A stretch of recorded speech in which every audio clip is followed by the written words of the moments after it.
Hello, gentle viewers. This is Indian, welcoming you to an extra special version of the Out of the Park Baseball tutorial series. So, both Head Opener and Mohammed Junaid, I apologize if I spelled your last name or pronounced your last name incorrectly. Both are curious about how to manage the minor leagues, and so I decided to do one more video in the tutorial series to talk about exactly that. You will notice we are playing as the Cleveland Indians, and this is for one very important reason. In the St. Louis Browns series, there's only one minor league tier, Double-A. So what we're going to do today is we're going to talk about the differences between the various minor leagues and try to get a sense of how you know when to promote a player. So to begin with, for those of you who aren't aware, every Major League Baseball team, at least today in 2017, it didn't always used to be this way, has one or more minor league affiliates. These are minor league teams that are paid for by the main payroll of the big clubs. We'll look at the Cleveland Indians.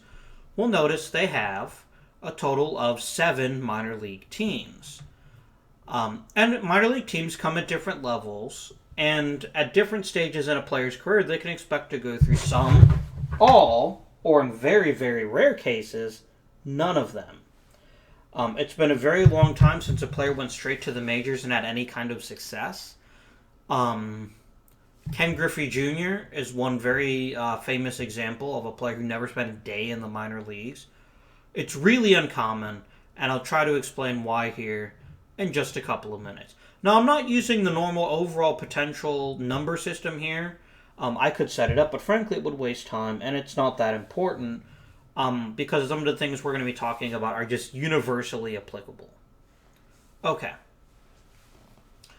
So, in baseball history, it was far more common to have independent minor league teams. And we've seen a little bit about this in the St. Louis Browns playthrough. What would happen is a major league club would go to another team and say, I want to buy player so-and-so, and I will give you $20,000. You pay that to the club can now afford to get other players, maybe from semi-pro teams, maybe just buy like a new bus for the team or whatever. Or you could even see trades.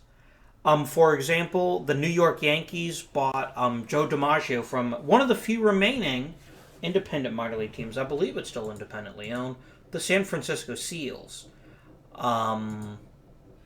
If we take a quick look in the team search box, let's see if they're still around. They are not. There are a couple of them still around today, but there's very, very few of them. Those of you that have Netflix at home, there's a really good Netflix original documentary about an independent minor league team run by Kurt Russell and his dad. The movie actor Kurt Russell and his dad. It's a pretty good watch. I recommend it. So few independent minor league systems in the modern game means you're going to get them through your own affiliates. How do you build up your affiliates? Every year, there are 2 main ways that players acquire minor league talent. The amateur draft, in which any player who's completed high school or has, I believe, at least 3 years of college, it's one or the other, is eligible for the amateur draft. And this is every single person that plays baseball. They didn't have to play baseball. But Major League rules do clearly state you have to have graduated from high school before you'll be eligible for the draft. Which I think is kind of a nice touch. I think sometimes, in particular, like NBA players maybe miss out a little bit. But, you know, and a lot of them will still go to college anyway. Okay. The other way you get minor league talent is through the International Amateur Draft. The International Amateur Draft is a bit of a bidding process as well. Those of you following modern Major League news know about Shohei Ohtani, the Japanese player that everyone wants. And that's a little bit beyond the depth of this video, especially since I very rarely play with a posting system. So we won't talk too much about that aspect of minor league players. But the regular International Amateur Draft, teams have a certain amount of money they can use to sign the players. These players go directly to the minor leagues. Okay.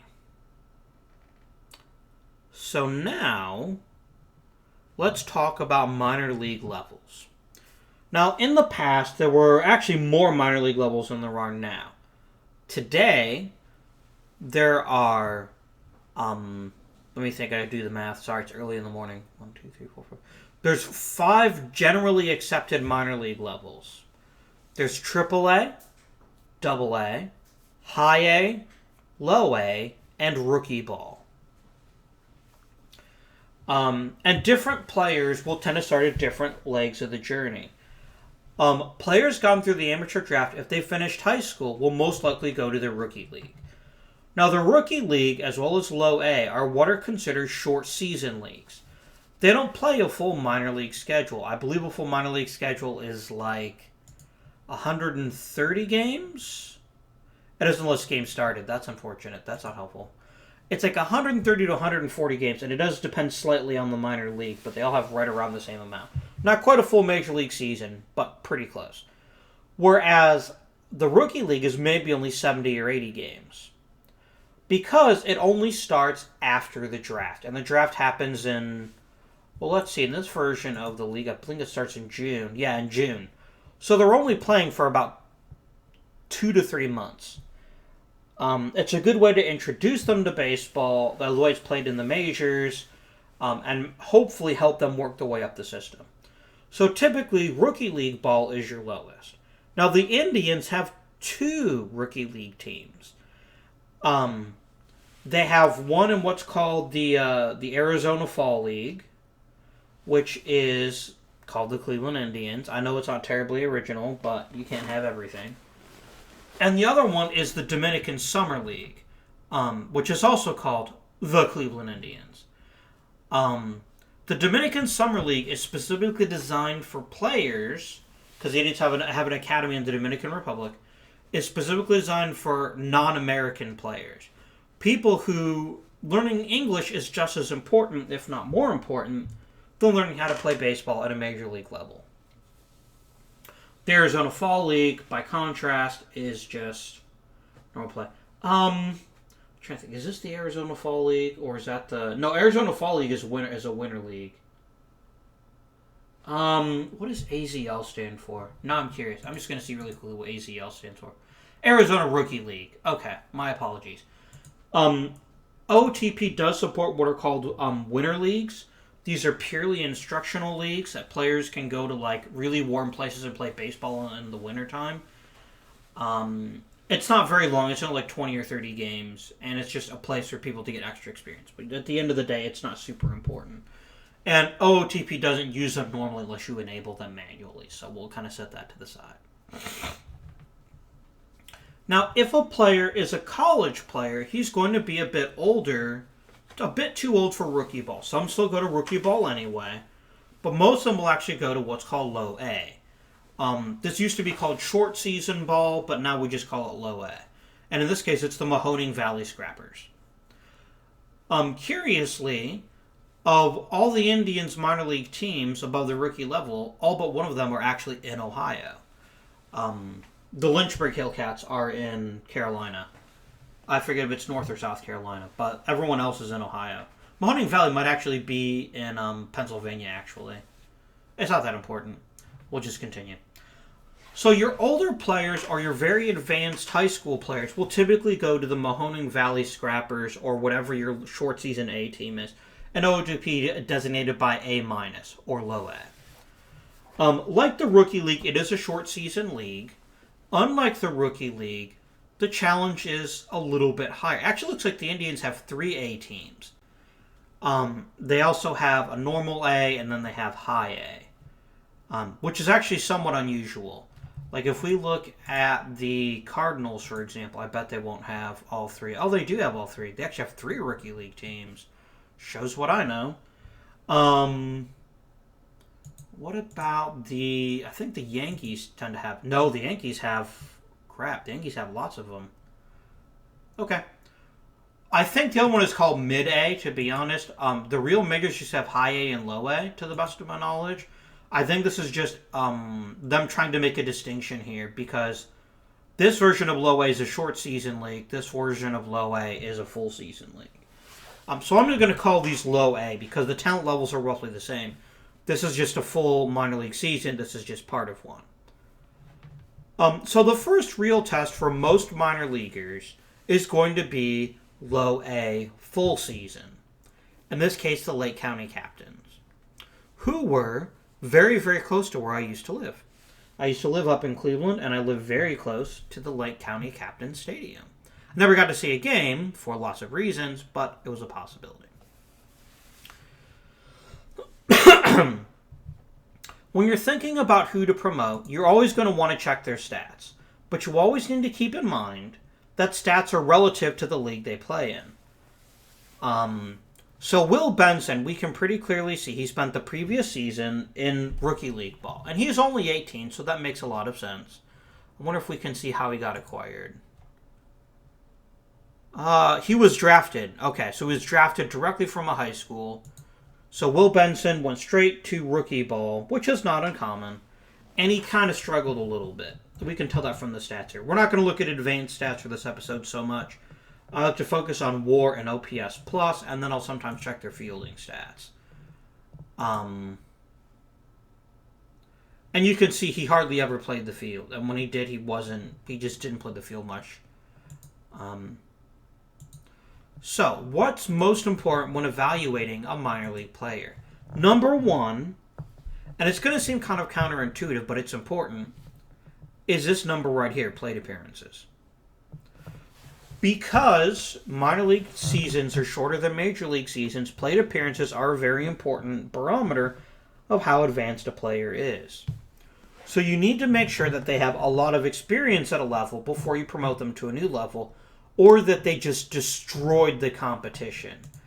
I wonder if we set this to statistics, if it'll show the previous season statistics. No, it shows this season statistics. That's not very helpful. Oh well. Let's see if I can find someone who destroyed the minor leagues. Where's Mejia? Where is Francisco Mejia? Here we go. So you can see here, this is a pretty typical path. In this case, Francisco Mejia was signed in through internationals. He wasn't drafted. He was an international free agent. This is a pretty typical progression path for a top minor league prospect. So he was signed in 2012. He started in 2013. Curiously, they sent him directly to the American rookie leagues instead of the Dominican rookie leagues, which probably means he had some level of English already. Or he just wanted to go there. And they always ask the players. You'll notice that the OPS Plus always says 100. This will change as you play actual games, but for whatever reason, they don't bother with the baseline standards. So OPS Plus can't be trusted until you start getting your own minor league seasons. So we simmed through this season, we'd actually an OPS Plus other than 100. But it just says it's always 100 because they didn't put in historical minor league baselines, which is totally fair enough. I don't blame them one bit for that. So if we look at his first season, Francisco Mejia hit okay. 872 OPS is pretty good. He very clearly played his way off the rookie league team. He didn't need very much seasoning. He was a pretty complete hitter. He struggled a little bit at short season A, but still hit well enough to be promoted, 282 average, and we notice he hit a speed bump. And this is going to happen in the vast majority of minor league systems. Look at his age. In 2015, he would have been 20 years old, which is actually young for low A. So we saw he struggled a little bit, only at 243. We could look at other stats, but again, we're just looking to get a snapshot to see how a player's progression is. Then he set the world on fire the next year. Lake County entered a promotion to High A, where he continued to hit extremely well. This is a player that is definitely ready to face Double A. He's 21, so he'd be a little bit young for Double A. So roughly speaking, we'll go back to the minor league overview. Most of your people in the rookie leagues are either teenagers or really marginal college players. I bet you were drafted. Yeah, you were drafted in the 17th round. Most of your rookie leagues is either going to be marginal college players or your high school players. And that's pretty typical. One of the things I like to look at is age. If a player is still in rookie league ball and he's, say, Paul Hendrickson 25, he's probably not going to make it. So if you find yourself with, you've got too many players in the rookie leagues, and you'll often see this, these are good candidates to cut.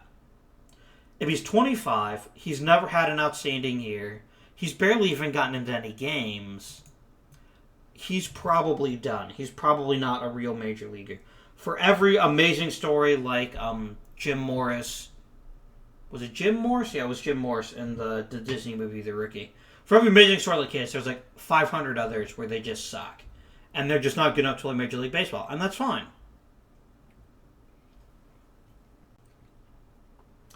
In the real major leagues, you have what are called organizational soldiers. And these are your players that just stay in the minor leagues. They know they'll never be promoted, or if they are promoted, it'll only be for a couple of weeks. But they're so good at teaching, and they're so good at baseball that they keep them, and they keep paying them in like AAA. So you'll see older players in AAA. But by and large, if you see a player over the age of, say, 21 in rookie ball, he probably doesn't deserve to be on a major league team. It could be marginal. Like, let's see, is Trent Brooks really good at defense? Not really. I'd probably cut him too. And remember, so the amateur draft is like 30 or 40 rounds, so you're going to get a pretty big incoming minor league class. So don't feel bad if you have to cut a player. Once you get into low A and high A, so in this case I'm particularly referring to, so Mahoning Valley you'll get a nice, I need to stop using team names in case you decide not to play as the Indians. Low A short season, you're going to see a big mix.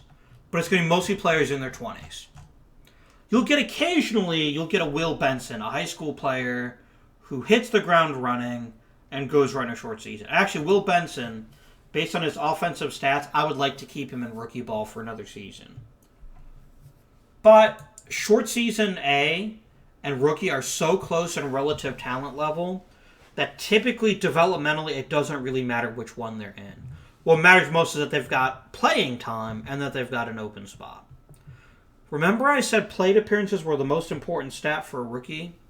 If you want your players to develop in OOTP or in real life, they need to actually play baseball.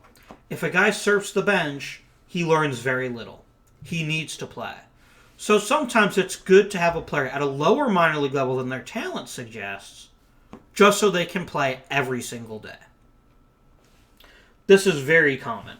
If you don't have a spot at a higher minor league level, you let them play in a lower level just to build up experience. Because they'll never get better if they don't get experience. That's true for position players, that's true for pitchers, it's true for everyone. You'll start getting players in their low to mid-20s in the full season A, and this is what I call the first test.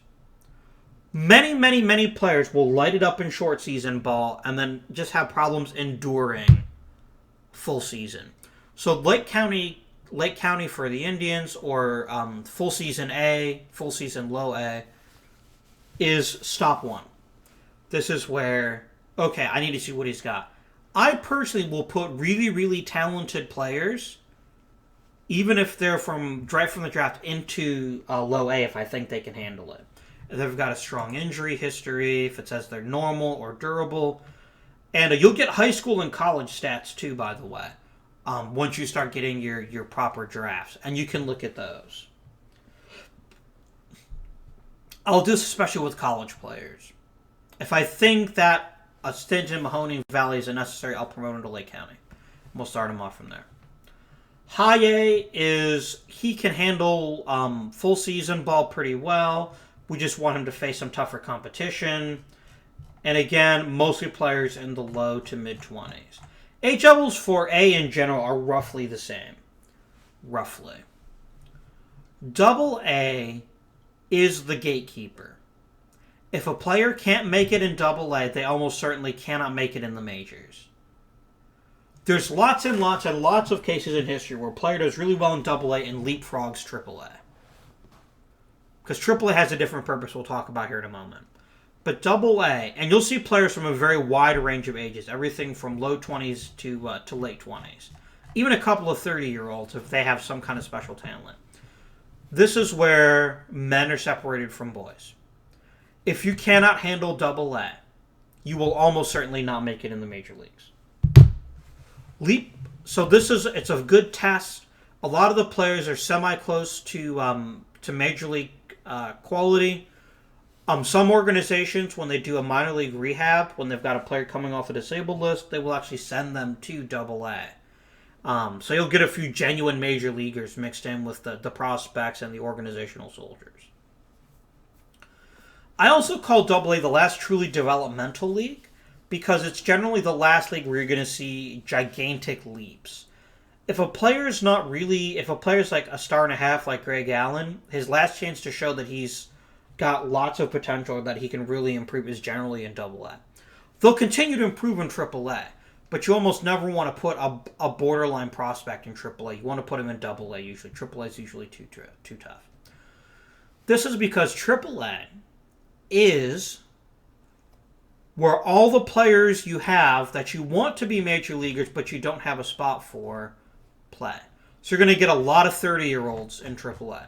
It's going to happen. And it's maybe, I have an extra starter. I want him to pitch so he continues to stay fresh, but I don't have a spot for him on the major league roster. I'm going to stick him in AAA. AAA is a good finishing school. Typically, this is where your 2- and 3-star prospects will fully develop their potential. But not always. I would not necessarily have Tyler Naquin in AAA. First of all, because he's had some decent experience at AAA already. But if you know what happened to the Indians in 2017, they actually signed a bunch more outfielders. So he's kind of a man without a position. And AAA is a very common place to stow people like this. AAA is kind of their last chance, in my view, to get promoted. If they have more than 2 full seasons in AAA, either their spot to the majors is blocked, or they're not very good. They're not capitalizing on their potential for whatever reason. So a guy like Bradley Zimmer almost probably spent too much time at Double-A, although he struggled his first season, so it's okay to repeat at Double-A. And 24 is actually still fairly young for Triple-A. So he's certainly not a lost cause by any stretch of the imagination. And we can see he struggled in Triple-A last season, so making him repeat a league is pretty expected. Repeating a league is one of the key things to learn when to do and when not to do it. Because here's the problem. There's diminishing returns. The first season a player is at a new league, he's going to learn quite a bit. The second season, because he started to learn how the league works, maybe he's seen some of the pitchers before, or seen some of the hitters before, he will perform better, but it's not necessarily an indication of development. If a player turns in 2 seasons of roughly the same quality in Double-A, you should probably expect that that's roughly what you might expect in the majors. Otherwise, you should see improvement. Let's look at Bobby Bradley. So Bobby Bradley's never played at Double-A before, but he clearly looks like he could handle himself. He's definitely got the power. He just might not have the batting average. And we can see this is reflected in his actual skill. Those of you who remember one of my first OOTP 18 seasons, when I did play as the Indians, you'll know that Bobby Bradley ended up being a pretty decent home run hitter for us, but had little other else to recommend him. So the easiest general overall rule of thumb would be start a player in the rookie leagues and advance him 1 level each year. But you're usually going to want to be more aggressive than that. If a player is too good for a league, if he's like destroying the league, he'll get less development. What matters less in the minors is not when you should promote them to the majors. It's how you get the most out of their development. If a player is being challenged, if he struggles a little bit in a league, that's actually usually a good sign. Especially if he learns from his mistakes. And again, I keep going back to Mejia, but it's just a great, clear example. He had a lot of problems in Lake County season 1. Oh, I figured it out. But he's already played at Lake County for a full season, right? So he says, maybe I need to stay at the level just so I can make sure, okay, I figured it out this time. And then they immediately promoted him to High A. And he destroyed High A. He was awesome in High A. And so this is a really good time to say to myself, if I were managing the Indians at this point, he's going straight to Double A. Because he's learned what he can learn from High A. 150 at-bats is a good minimum at any level. Because if a guy hits, 10 home runs and 50 at-bats, that's not very helpful. If it's 10 home runs and 150 at-bats, that's a little bit more predictive. So this is a guy who would start the year with at Double A. Now, let's get into the nitty-gritty about when to promote and when not to promote, and how I do my own personal minor leagues. There's a lovely little, we'll click here, control and autoplay settings. I almost always let the minor leagues manage themselves, and here's why. So many of your minor leaguers are going to be marginal talent or people that have totally hidden talent that it's not a good, effective use of your time and energy to bother managing the promotions and demotions of every single player. I have known other people that play OOTP 18, and they do exactly that, and that works for them. It doesn't work for me. What I do instead is I set this setting to Assistant GM.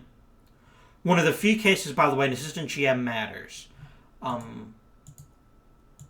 won't really talk about coaches in the series because the coaches aren't super important. But this is important because developmental level is, here it is here, is part of what the Assistant GM's job is. And so this is, not in real life, just in OTP 18. You get like scouting directors and stuff, and all that stuff with the minor leagues and managers. Right. So, okay. What was I saying here? Okay. So I would use the AI to manage promotions and demotions. But for the blue chip prospects, or for people I thought had a really good chance to have a big impact, what you do is you right click on the player, you go to transaction, you click disable AI demotion and promotion. This means that the AI will never promote or demote him unless you tell him to. And you'll get a little lovely lock icon here. This means that I decide when he's ready, and not the AI. This, I think, is the most efficient use of your time. I have played leagues where I've managed every single player in every single minor league. And it gets really, really tiresome. And I find it's of such marginal value, there's so many diminishing returns, that it's not a great use of your time. The last thing I wanted to bring up is something else that was specifically requested. And it's a rough idea of how good the different major league, minor leagues are, because each one is good at different things. We're going to focus on the outliers, because there's a few leagues that are very, very extreme, either for pitching or for hitting. The Pacific Coast League and the Gulf Coast League are both extreme hitters leagues. Extreme hitters leagues. And this is because they're mostly on the West Coast. A lot of them play in Colorado Springs, for example. Who's Colorado Springs affiliate? Is it the Rockies? Oh, it's Milwaukee these days. Okay. It used to be the Rockies. The PCL is an extreme hitters league, and I just know it's because I've watched a lot of. I've seen a lot of minor league baseball, and I pay attention to a lot of the minor league trends. PCL is a hitters league.